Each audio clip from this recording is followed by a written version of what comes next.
बोलो जयकारा बोल मेरे श्री गुरु महाराज की जय। सभी गुरुमुख प्रेमियों से सप्रेम जय सच्चिदानंद। संसार में कोई भी ऐसा व्यक्ति ना रहा होगा, नहीं आया होगा, जिसने जन्म तो लिया हो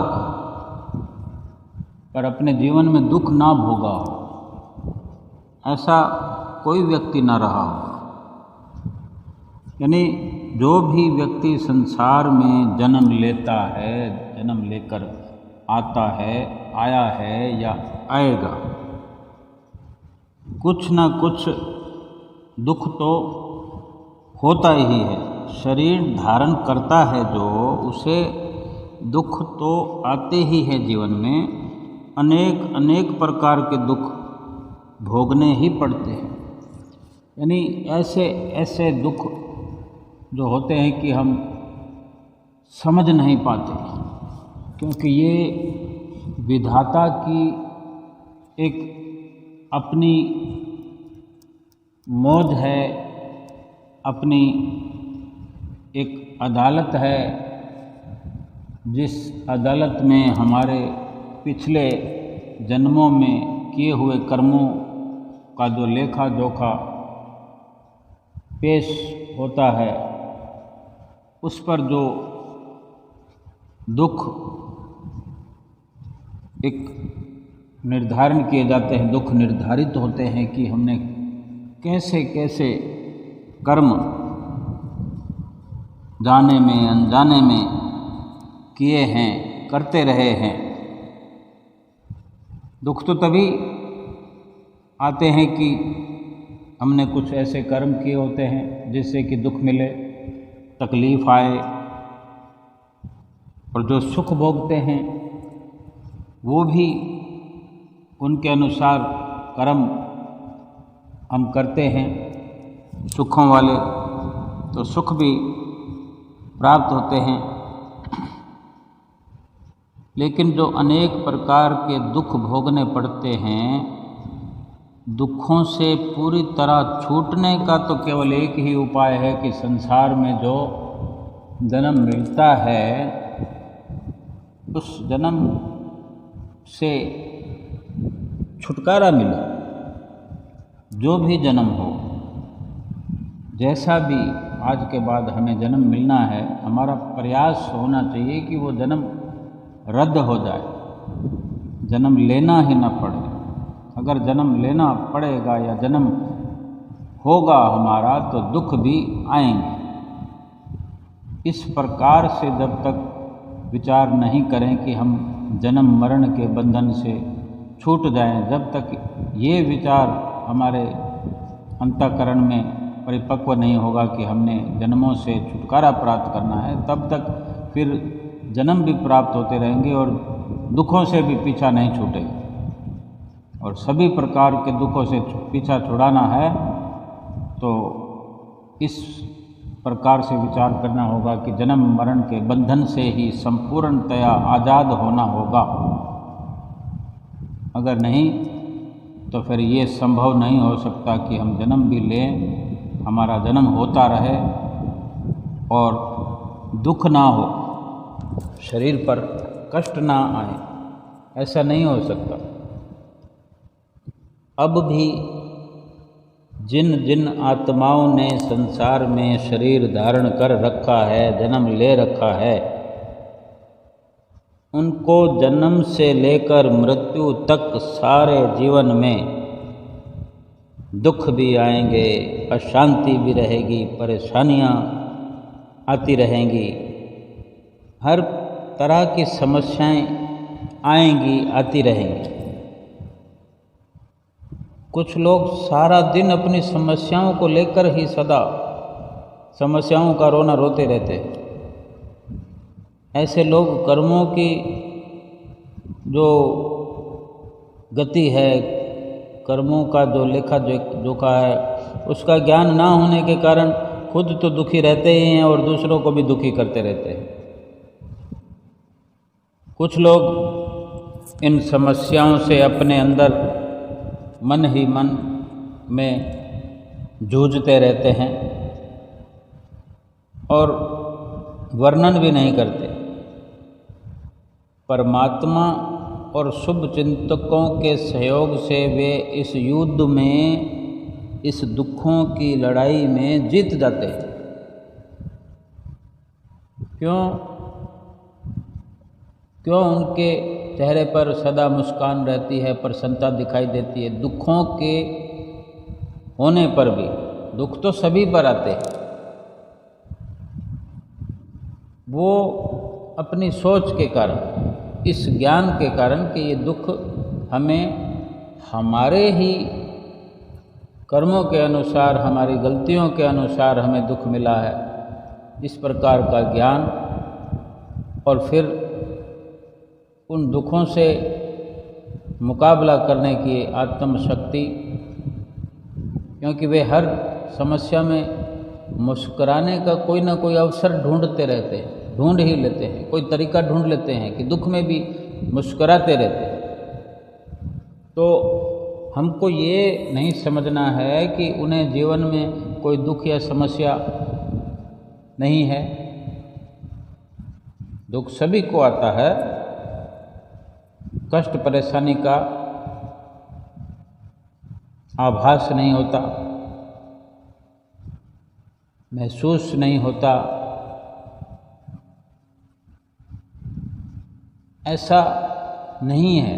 दुख उनको महसूस होता है, दुख उनको विचलित भी करता है, लेकिन इन सब समस्याओं के होते हुए भी सर्वज्ञ सर्वशक्तिमान जो प्रभु कण कण में विराजमान है, जो शक्ति हर पल हर जगह होते हुए हमारे भी साथ है, क्योंकि हम अगर ईश्वर की आज्ञा का पालन करते हैं, इसीलिए सर्वशक्तिमान ईश्वर उन ज्ञानी पुरुषों के अंदर भरपूर शक्ति, ज्ञान, बल, आनंद आदि गुणों की बरसात करता रहता है। हम अगर जुड़े हुए हैं, हम ईश्वर परायण हैं, हम ईश्वर से एक संबंध स्थापित किए हैं। दुख या सुख जो हमारे शरीर पर आता है तो हम ईश्वर का ही प्रसाद समझकर उन दुखों को धारण करते हैं, उनका मुकाबला करते हैं और उनसे निजात पा जाते हैं, छुटकारा पा जाते हैं। और इसी कारण से हंसते हंसते सब समस्याओं को पार कर लेते हैं। वास्तव में ईश्वर में उन अटूट विश्वास होने के कारण, अटूट निश्चय होने के कारण हमारे मनोबल को बढ़ावा मिलता है और हम सदा प्रसन्न रह पाते हैं। जो भी इस प्रकार दुखों से मुकाबला करता है, कर सकता है, उनका ईश्वर में अटूट विश्वास होता ही है। ईश्वर को मिलने के लिए या ईश्वर पर आस्था रखने के लिए, ईश्वर का न्याय, ईश्वर का कानून समझने के लिए हकीकत तो यही है कि वक़्त के परिपूर्ण संत सतगुरु हमें मिल गए हैं, जिनको भी मिल गए हैं, जो भी इस दुनिया के अंदर गुरुमुख प्रेमी सतगुरु से मिले हैं, उनकी रहनुमाई में आए हैं, आ गए हैं, चल रहे हैं। उनकी शिक्षा लगातार गुरुमुख प्रेमियों के जीवन में उजाला करती रहती है, प्रकाश करती रहती है। उनकी शिक्षा, उनका आशीर्वाद दुखों से लड़ने के लिए, दुखों से मुकाबला करने के लिए शक्ति बन जाती है। प्रेरणा बन जाती है और कभी विचलित नहीं होने देती गुरुमुखों को।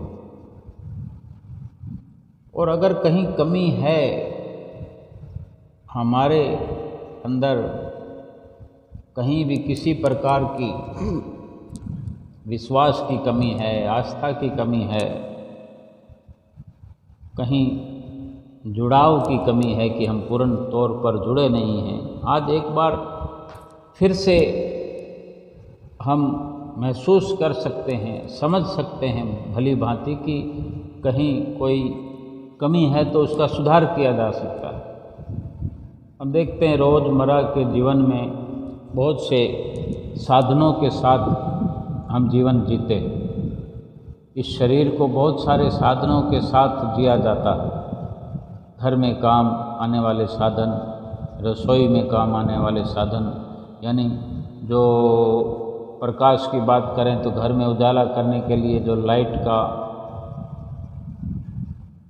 बहुत बड़ा अपना रोल होता है कि कहीं भी कोई कमी आ जाए तो उसमें कमी क्या होती है, फॉल्ट क्या होता है, कहीं वायर लूज हो जाती है, कहीं वायर कट जाती है, कोई स्विच में कोई ना कोई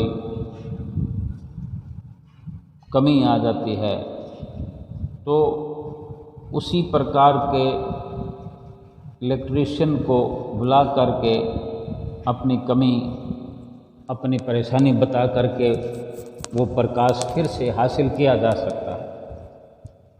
बहुत सारे ऐसे यंत्र होते हैं, बहुत सारे साधन होते हैं। रसोई के अंदर माताएं बहनें गैस चूल्हे का इस्तेमाल करती हैं।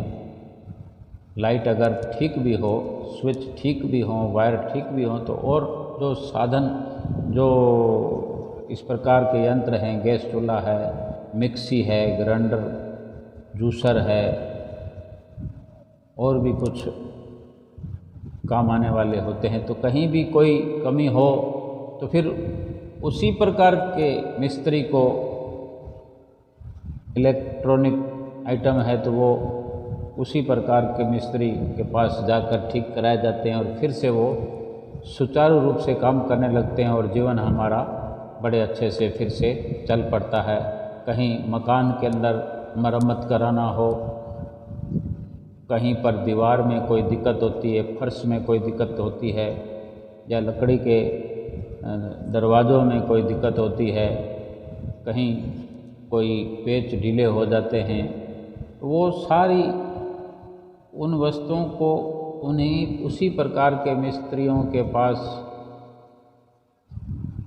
जाकर या उनको घर बुलाकर वो बड़े अच्छे से उनकी मरम्मत करा के ठीक प्रकार से देख रेख करके फिर से अपने आने वाली जीवन में परेशानियों से निजात पाई जाती है।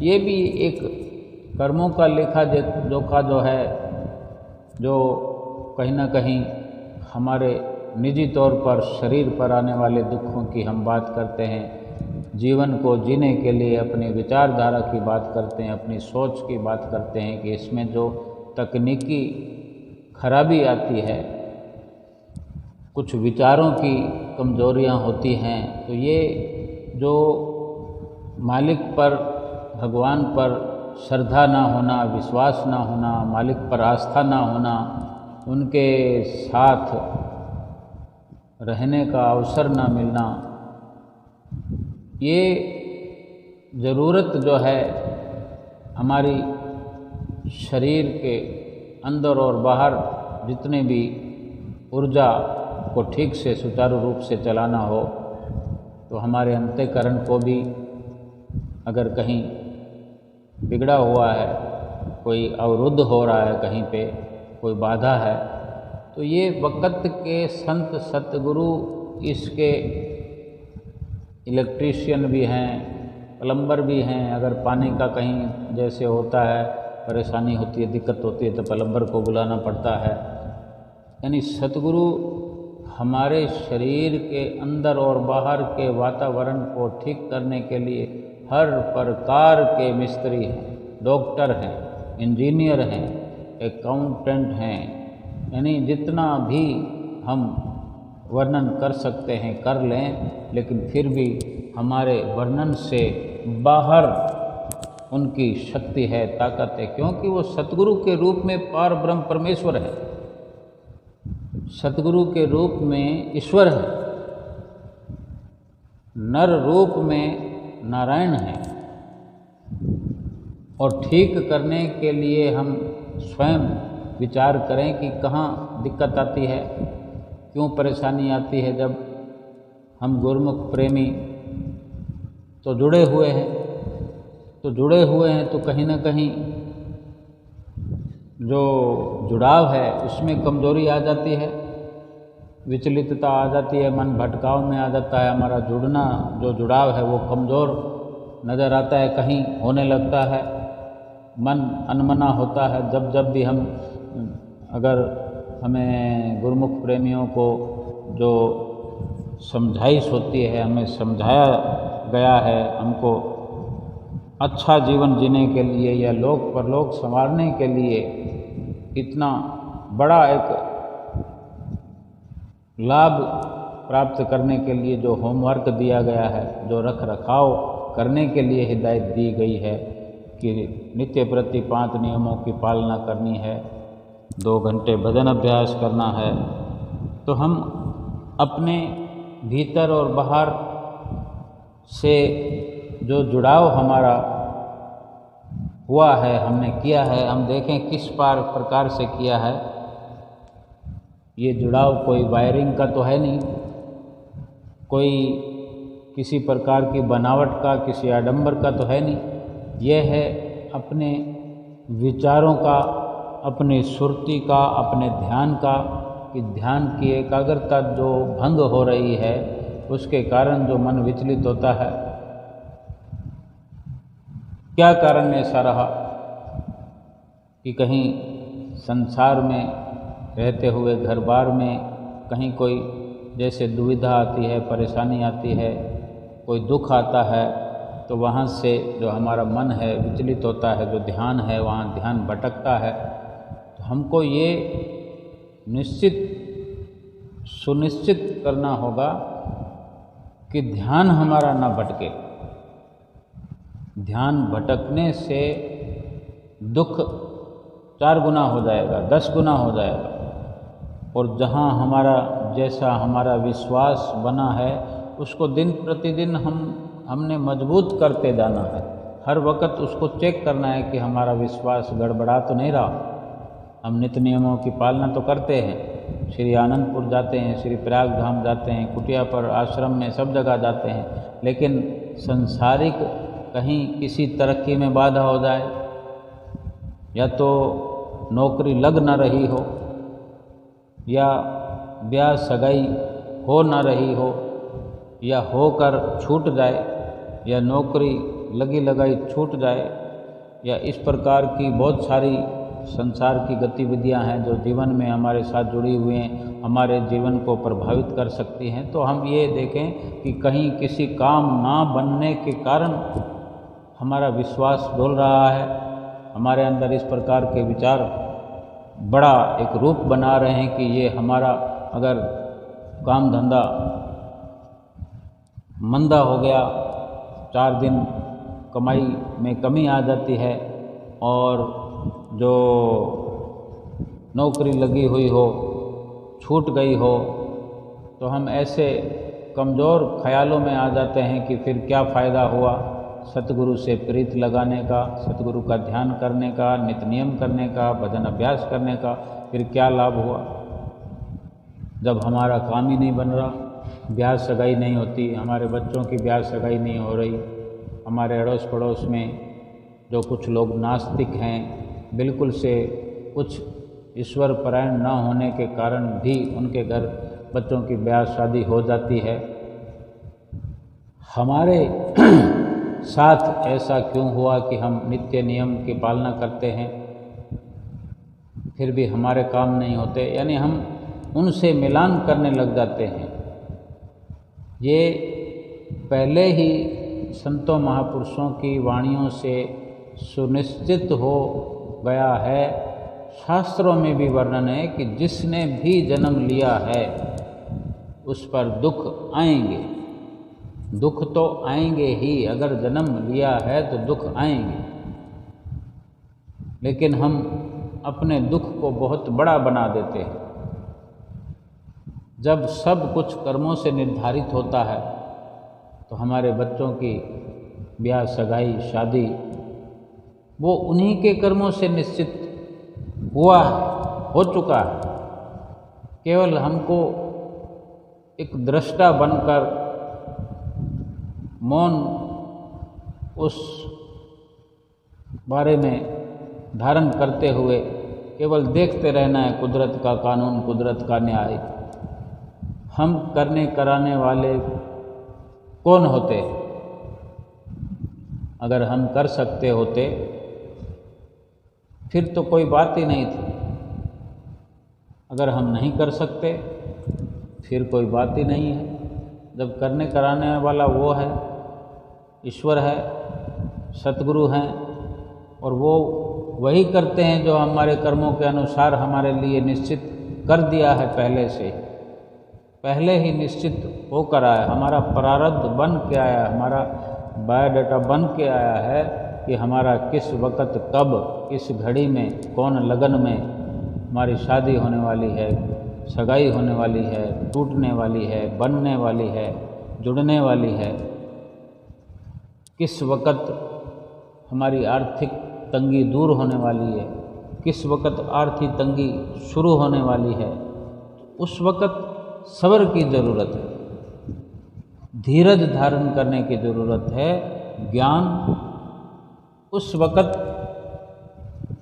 हमने काम में लेना होता है, अपने आप को ज्ञानी सिद्ध करना होता है कि ज्ञान के द्वारा ही हमने सब्र करते हुए, धीरज धारण करते हुए कुछ दिनों के लिए, उन दिनों के लिए दुख की घड़ियों में मुकाबला करना और अपना ध्यान जो सतगुरु के चरणों से जुड़ा हुआ होता था, आज उस जुड़े हुए ध्यान की परीक्षा है, इम्तहान है, और इम्तहान में फेल हो गए फिर पूरा साल, यानी ये इस जीवन को पूरा साल मान लेते हैं, पूरा जीवन दुख उठाना पड़ेगा।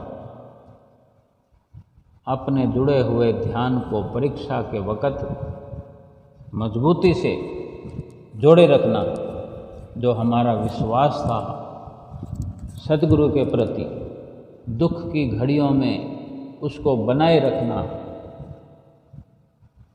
हर कोई इंसान इस दुनिया में अपना प्रारब्ध लेकर आया है, अपना भाग्य पहले से निर्धारित करके आया है, भगवान ने निर्धारित करके भेजा है।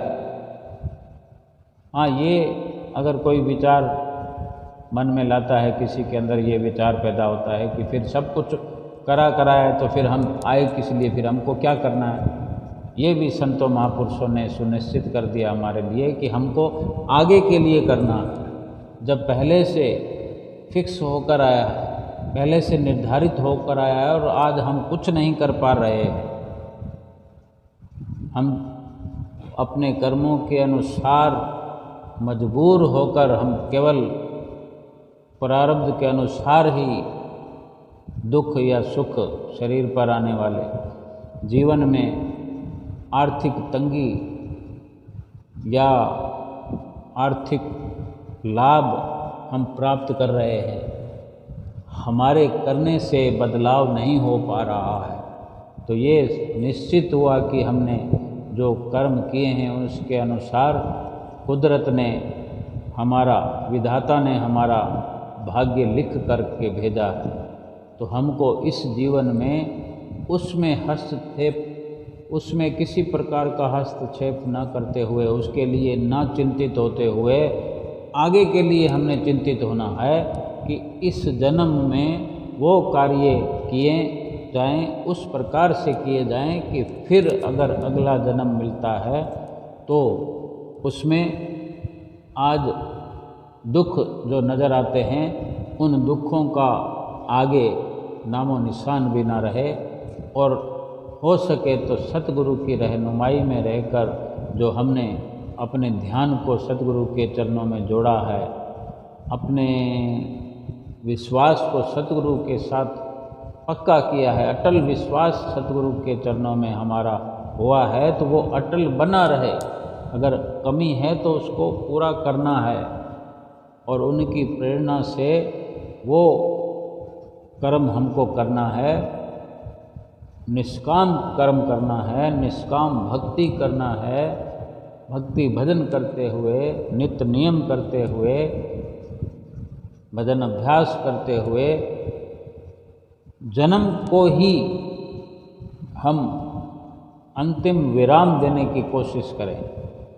क्योंकि मनुष्य जीवन की जो उपलब्धि है, भले ही इसमें हजारों लाखों दुख आते हैं, आए हैं, आते रहेंगे, लेकिन बहुत बड़ी जो उपलब्धि इस जीवन की है वो इस जीवन में इन सब दुखों से छुटकारा प्राप्त करने की है। इस जीवन में, इस जीवन की उपलब्धि, इस जीवन का लाभ यही है कि हम एक जीवन के दुखों को रोते हैं, लेकिन सतगुरु ने वो हमारे लिए करिश्मा कर दिखाया है, हमें इस श्रेणी में लाकर खड़ा कर दिया है, इस मुकाम पे लाकर खड़ा कर दिया है, अपनी रहनुमाई में चला करके, अपने मार्गदर्शन में चला करके, हमारी रहनुमाई करके हमेशा हमेशा के सारे दुखों से, सारे जन्मों के दुखों से छुटकारा पाने का इंतजाम कर दिया है, जो हमें नित्य प्रति समझाते हैं कि नित्य नियमों की पालना करो। श्री आरती, पूजा, सेवा, सत्संग, सुमरन, दर्शन, ध्यान। श्री आरती, पूजा, सेवा, सत्संग, दर्शन, सुमरन, ध्यान, श्रद्धा सहित जो नित्य करे निश्चय हो कल्याण। यानी संपूर्ण तौर पर कल्याण करने का हमारे लिए रास्ता बना दिया है भजन भक्ति का। दुख तो आ ही रहे हैं, अब दुखों का रोना तो रोते रहेंगे तो कुछ ना कुछ जो हम कर सकते हैं उस करने से रह जाएंगे, और करेंगे नहीं तो फिर पाएंगे क्या, और करना है क्या? करना वही है कि जो दुख हमें लगते हैं बार बार थोड़ी थोड़ी देर में, ये एक जन्म के दुख हैं। तो 84 लाख योनियों में कितने दुख ये जीवात्मा इन शरीरों में आकर उठाती रही होगी। मनुष्य का जन्म थोड़ी मिलता रहता है, लेकिन 84 लाख योनियों की भरमार है। कुत्ते बिल्ले बनकर घूमते रहे हम, गाय बैल बनकर घूमते रहे, अजगर, सांप, कीड़े मकोड़े, न जाने क्या क्या योनियों के नाम हैं, हम गिनते गिनते थक जाएंगे या उम्र बीत जाएगी गिनते गिनते। इतनी योनियां हैं, इतने उनके दारुण दुख हैं, इतने भयंकर दुख हैं उनमें जो आते हैं। अगर मनुष्य योनि के अंदर हम दुख प्राप्त हुए जो सहन नहीं कर पाते हैं, झेल नहीं पाते हैं, विचलित हो जाते हैं, परेशान हो जाते हैं, इतनी पीड़ा होती है, असहनीय पीड़ा होती है। तो कभी अंदाज़ा लगाएं कि 84 लाख योनियों में जो इतनी योनियां हैं उनको कितनी यंत्रणाएं मिलती हैं। ऐसे ऐसे जानवर हैं, ऐसे ऐसे कीट पतंगे, कीड़े मकोड़े हैं जो देखते ही देखते इतने दुख प्राप्त करते हैं। एक दिन में इतने दुख आते हैं, एक घंटे में इतने दुख आते हैं। हम केवल जिक्र कर सकते हैं, वर्णन नहीं कर सकते पूरा, वर्णन हमसे नहीं हो सकता पूरा, क्योंकि वो अथाह है। हम केवल इतना ही अंदाज़ा लगा दें कि ये सर्वश्रेष्ठ मनुष्य जीवन मिला हुआ है, बुद्धिमान इंसान कहलाता है, इतनी बड़ी बुद्धि का मालिक है, ज्ञान का मालिक है, ज्ञानवान है, ज्ञान का भंडार है, लेकिन दुखों से त्राण, दुखों से निजात नहीं पा सकता। थोड़ी थोड़ी देर में मन विचलित होता है, थोड़ी थोड़ी देर में मन भटकता है। ऐसे ही बेकार में दुखी होने का चेहरे पे भाव आ जाता है। थोड़ी थोड़ी देर में, एक दिन को व्यतीत होने में ऐसे लग जाता है जैसे बरसों हो गए, एक दिन साल के समान लगता है। जो दुनिया के अंदर दुखी हैं, जो व्यक्ति, इंसान जो इस संसार में जन्म लेकर आए हैं, हम देखें हमारे ऐसे भी भाई बहन हैं दुनिया में जो अस्पतालों के अंदर पड़े हुए हैं, ऐसे बेजार, कोई पूछने वाला नहीं है, कोई समझने वाला नहीं है। और दुख हैं तो ऐसे हैं, अगर बहुत सारा पैसा भी है, पानी की तरह पैसा बहाते हैं, लेकिन उसमें आराम नहीं है, कुछ भी लाभ नहीं है, एक एक पल एक एक साल के बराबर व्यतीत होता है। ऐसे ऐसे दुख हैं, एक एक पल में इतने शूल की तरह चुभन होती है, कांटों का बिस्तर महसूस होता है, मखमली बिस्तर होते हुए भी कांटों जैसी चुभन होती है, एक पल मुश्किल होता है। हम कभी अस्पताल का चक्कर लगाएं, कभी गरीब बस्तियों का चक्कर लगाएं। ऐसे ऐसे गरीब हैं जिनके घर में एक समय खाना होता है, दूसरे समय खाना नहीं होता, कभी कभी पूरा दिन उनको रहना पड़ता है। छोटे छोटे बच्चे होते हैं जिनको पहनने को कपड़े नहीं, पाँव में चप्पल जूता नहीं, खाने को रोटी नहीं। और अगर हम उनसे कहीं ऊपर हैं, किसी नर तन में उनसे कहीं श्रेष्ठ पदवी में हैं, ना तो वो दुख हैं हमारे, ना अस्पतालों का चक्कर है, ना हमारा बिस्तर कांटों की तरह लगता है, ठीक ठाक हैं। थोड़ा बहुत अगर कोई दुख आ गया, परेशानी आ गई, हमारी 4 दिन नौकरी लगने में दिक्कत आ गई, 4 दिन हमको कोई रिश्ता नहीं मिल रहा है, बेटा वो बड़ी उम्र का हो गया है या बेटी बड़ी उम्र की हो गई है, रिश्ता नहीं हो रहा है, तो इस बात की इतनी विचलितता हमारे अंदर फैल जाती है, इतना हमारे अंदर रोष पैदा हो जाता है, हमारे विचार इतने क्रूर हो जाते हैं कि हम भगवान से भी बहुत कुछ कह बैठते हैं। अपने कर्मों की ओर नहीं टटोलते, अपने कर्मों की ओर नज़र नहीं जाती, तो क्यों नहीं हम विचार करते कि हमने न जाने किस प्रकार के, अगर वो भी अगर देखना हो, महसूस करना हो, तो हम खुद देखें कि हमने अपने आसपास इधर उधर जो भी व्यवहार बना रखा है कैसा है, हम कैसा चाहते हैं। अगर हमारे अड़ोस में पड़ोस में किसी के बच्चे की शादी हो जाए और हमारा बच्चा उम्र दराज हो रहा है, तो हमको उनकी खुशी अच्छी नहीं लगती, हमको तो अपनी ही खुशी लगती है कि उसकी तो हो गई, हमारी क्यों नहीं हो। ये इस प्रकार के दूषित विचार हम क्यों रखते हैं? हर किसी का जब अपना मुकद्दर है, अगर हमें किसी की खुशी में खुश होने का मौका मिलता है, अवसर मिलता है, अवश्य उस मौके पर खुशी दिखाना चाहिए। आज उसकी तो कल हमारी बारी है। भगवान के प्रति आस्था में कमी नहीं आनी चाहिए, विश्वास में कमी नहीं आनी चाहिए। जो ध्यान हमारा लगातार चल रहा है, हमने जो मेहनत करना शुरू किया है, सतगुरु के चरणों से पुकार करने की भी ज़रूरत नहीं है, वो सब जानते हैं। हमें कब किस वक़्त क्या चाहिए वो सब जानते हैं। और हमारे चित्त में ख्याल भी आता है तो उसको भी रोकें, ख्याल भी ना आने पाए। अगर ख्याल अपने चित्त में लाना है तो वो केवल सतगुरु से प्रार्थना करनी है, तो यही कि हे मेरे मालिक, हे मेरे इष्ट देव, मुझे, हमको तो प्रार्थना करनी है तो यही करना चाहिए, हे मेरे स्वामी, हे सतगुरु, अपने 5 नियमों में मुझे दृढ़ करो। ऐसी बख्शिश मुझ पर करो कि आपने अगर ये मनुष्य तन दिया है तो इस तन को सफल करने के लिए करुणा करो, दया करो, आशीर्वाद करो, ताकि मेरा ये मनुष्य जन्म सफल हो जाए।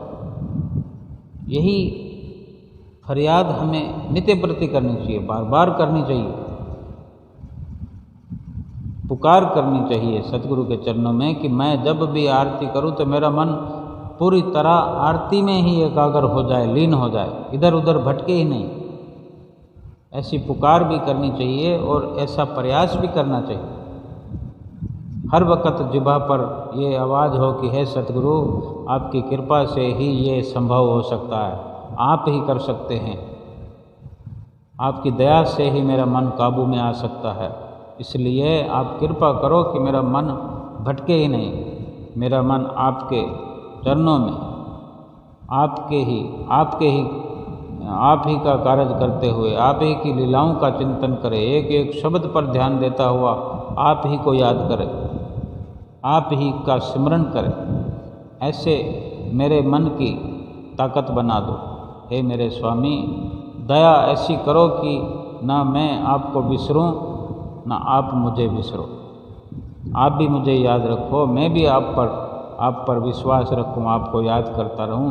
ऐसी करुणा मुझ पर सदा बनाए रखना। हे आनंदमय भगवान, मुझे प्रसन्नता दो।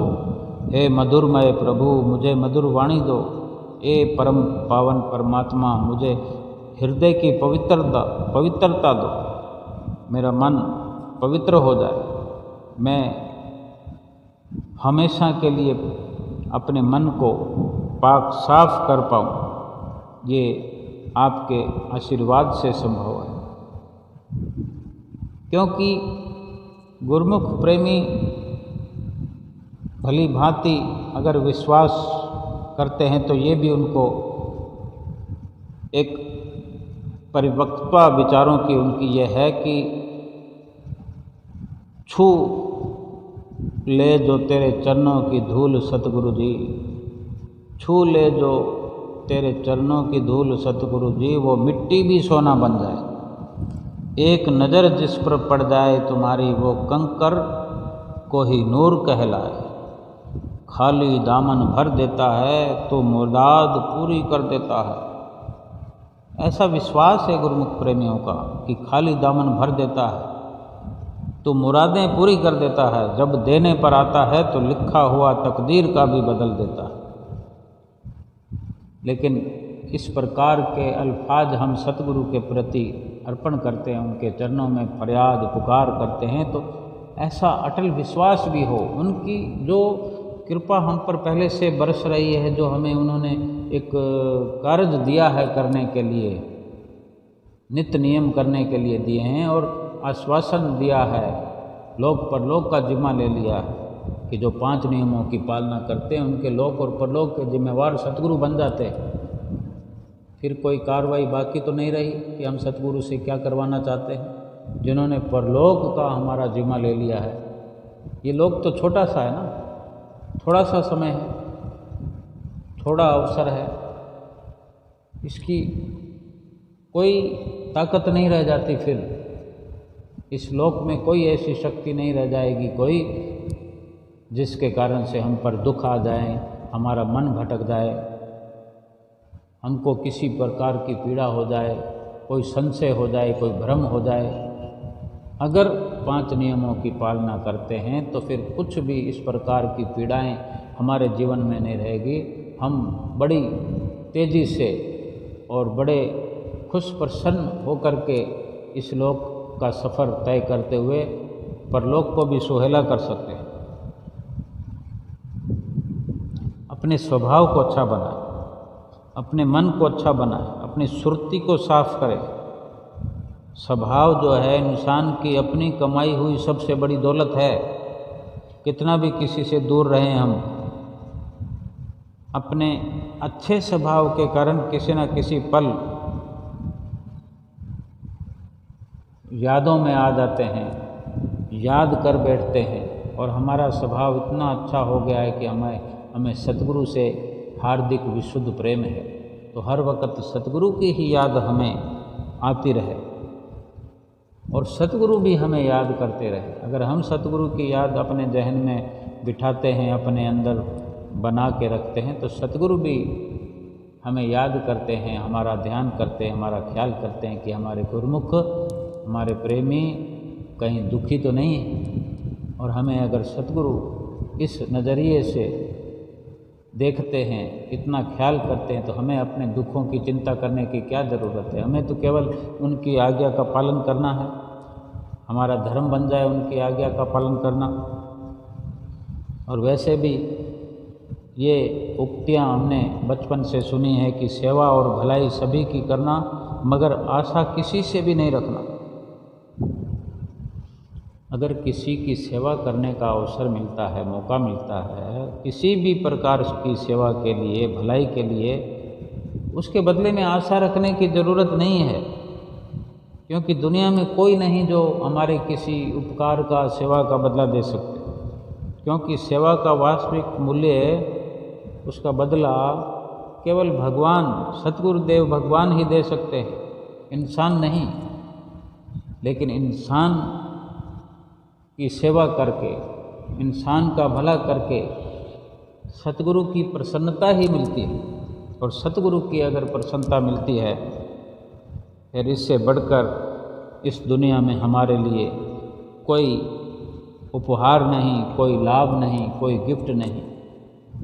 और ऐसे निष्काम कर्म कि हमने सेवा भी करी, भलाई भी करी, उपकार किया, उसके बदले में कुछ भी चाह नहीं रखी, केवल अपने सतगुरु के दीदार को मुख रखा, सामने रखा कि मेरे सतगुरु का ये आदेश है कि वक़्त पड़ने पर अगर किसी की मदद करी है उसके बदले में कुछ चाहना नहीं रखनी है, कुछ मांग नहीं रखनी। और जो सेवा सतगुरु हमें बख्शते हैं, 5 नियमों में जिस सेवा का जिक्र आता है, श्री आरती, पूजा, सेवा, सतगुरु की बख्शी हुई जो सेवा हमें मिलती है, जब जब भी जिस प्रकार से भी जहाँ भी मिलती है, उस सेवा के बदले में केवल अपने भागों को सराहना है कि मैं कितना भाग्यशाली हूँ जो मेरे सतगुरु ने अधिकारी समझ करके, इस लायक समझ करके मुझे ये सेवा बख्शी है। ये मेरे सतगुरु का मेरे पर उपकार है। मैं सेवा करने वाला कुछ भी नहीं हूँ, ये उपकार सतगुरु ने कर दिया है जो मुझे ये सेवा बख्श कर हमें कहाँ से कहाँ पहुँचाना चाहते हैं। ये खुशी हर वक्त होना चाहिए। ये नहीं मन में विचार आना चाहिए कि मैं कोई सेवा करने वाला हूँ, मैं कोई कार्य कर सकता हूँ। ये उन्हीं का उपकार समझना चाहिए कि हमें इस लायक समझा, इस काबिल समझा। फिर भी उस सेवा के बदले में जो स्वयं सतगुरु ने बख्शी है, उसके बदले में जो सतगुरु देने वाले हैं, उसका हम अंदाज़ा नहीं लगा सकते कि वो कितना देते हैं, कितना दे सकते हैं। हम मांग कर भी कितना मांगेंगे, और मांग कर तो हिसाब पूरा कर देंगे। और अगर केवल सतगुरु की प्रसन्नता के लिए ही हमने उस सेवा को प्राणपन से निभाया, सतगुरु की प्रसन्नता प्राप्त करने के लिए, मेरे सतगुरु मुझ पर प्रसन्न हो, मुझे इस लायक समझा है, इस सेवा के जरिए मुझे मेरे लोक और परलोक को सुहेला करने में मेरी मदद कर रहे हैं, ये तो केवल और केवल हम पर उपकार हुआ। और सेवा की सफलता में, सेवा की प्रसन्नता में जो मिलने वाला है वो भी फिर से उपकार ही होगा हम पर कि हमारा लोक और परलोक संवार देने वाले हैं। सतगुरु हमसे क्या चाहते हैं? कुछ भी नहीं चाहते। जो चाहते हैं वो हमारे लिए ही, हमारी भलाई का कारण बनने वाला। उनकी चाहत हमारे लिए ही। वो चाहते हैं कि हम इस प्रकार नित्य नियमों की पालना करें, तो हमारा लोक और परलोक संवारने के लिए आप हमें हर वक्त प्रेरणा करते हैं, प्रेरणा देते रहते हैं। मालिक की दरगाह में अभिमान से भरे व्यक्ति की कोई कदर नहीं, चाहे विद्वान हो, धनवान हो या शक्तिवान हो, परंतु एक निर्माण और निर्मल मन वाले को अधिक सम्मान मिलता है। जो निमाणा होकर रहता है, जो छोटा अदना होकर, सेवा मिलने पर भी अहंकार नहीं आना चाहिए। अभिमान तो अपने अंदर होना ही नहीं चाहिए, क्योंकि अगर हमारे अंदर अभिमान है, किसी संसारिक वस्तुओं का अभिमान है तो बहुत गलत है। सेवा का भी अभिमान नहीं आना चाहिए। जिस सेवा को सतगुरु ने बख्शा है, नित्य नियमों की पालना अगर करते हैं, उसमें भी अभिमान नहीं आना चाहिए, क्योंकि हमारे अंदर त्रुटियां बहुत हैं। अगर त्रुटियां होने पर अभिमान हुआ तो कितना गलत है। अगर इस प्रकार के विचार रहे तो फिर मालिक के चरणों में हमारा स्थान नहीं बना पाते हैं, मालिक से दूरी बनती जाती है। अपने सतगुरु से अगर दूरी हो गई फिर प्रसन्नता कैसे मिलेगी? और सतगुरु की प्रसन्नता नहीं है तो फिर लाभ कैसे मिलेगा? सतगुरु की जायदाद कैसे मिलेगी हमें? अगर हमने परमपिता परमेश्वर की प्रसन्नता प्राप्त नहीं की तो परमपिता परमेश्वर की जायदाद हम कैसे पाएंगे? क्योंकि हम परमपिता परमेश्वर के पुत्र हैं। उनकी प्रसन्नता मिले और उनकी जो जायदाद हमें मिलने वाली है वो नाम का खजाना है, भक्ति का खजाना है। वही जायदाद हमको चाहिए, हमारी जीवात्मा को चाहिए। और उसी जायदाद के सहारे, भजन भक्ति की जायदाद के सहारे परलोक हमारा सुहेला हो सकता है, जन्म मरण से छुटकारा मिल सकता है। तभी सारे जन्मों के दुखों से निजात पा सकते हैं। ये जो छोटे छोटे दुखों का हम रोना रोते रहते हैं, ये फिर कभी अवसर मिलेगा ही नहीं, दुखी होने का अवसर ही नहीं आएगा। सारे दुखों के अवसर ही हमने समाप्त कर देने हैं कि हमने 84 लाख योनियों से छुटकारा पाना ही पाना। और ये सतगुरु की कृपा से, सतगुरु के आशीर्वाद से, सतगुरु की रहमो करम से, उनकी एक हम पर नज़र पड़ जाए ऐसी, उनका आशीर्वाद मिलता रहे, उनकी प्रसन्नता मिल जाए, उनकी प्रसन्नता मिलती रहे। हम अगर ऐसे निष्काम कर्म करते रहेंगे, उनके आज्ञा में रहेंगे, उनका कहना मानते रहेंगे, तो सतगुरु की आज्ञा मानने पर उनकी प्रसन्नता फिर हमें भली भांति मिलती ही रहेगी। हर पल उनकी प्रसन्नता हम प्राप्त करते रहेंगे। अगर हमको उनकी प्रसन्नता पाने की इच्छा रहेगी, प्रसन्नता प्राप्त करने के लिए हम प्रयास भी करते रहेंगे, फिर तो कोई कारण नहीं कि सतगुरु हम पर प्रसन्न ना हो। और सतगुरु की इस प्रकार प्रसन्नता, उनका आशीर्वाद हमें 84 लाख योनियों से फिर हमेशा हमेशा के लिए आज़ाद करा देगा। हमारा लोक और परलोक सुहेला हो जाएगा। बोलो जयकारा, बोल मेरे श्री गुरु महाराज की जय।